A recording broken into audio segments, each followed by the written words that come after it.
Okay, if you want to normalize audio, this is the video for you because I'm going to show you exactly what you have to do. And but first of all, I'm going to start off by just saying that normalization just ensures, guys, all your audio clips have a similar overall volume level. And this will, guys, will create a more consistent listening experience, guys, especially when dealing with multiple audio sources on a project, guys. And this can be very helpful, guys, in for a podcast, for a video, guys. So it can help a lot. So if you want to normalize, you're gonna have to go to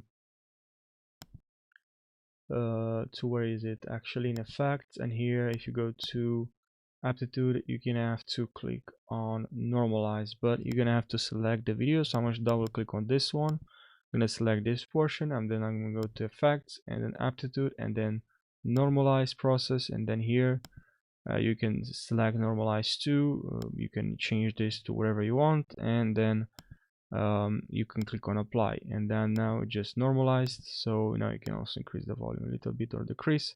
So yeah, that's all you have to do. I hope you found this short video helpful. Thanks for watching and subscribe for more tutorials.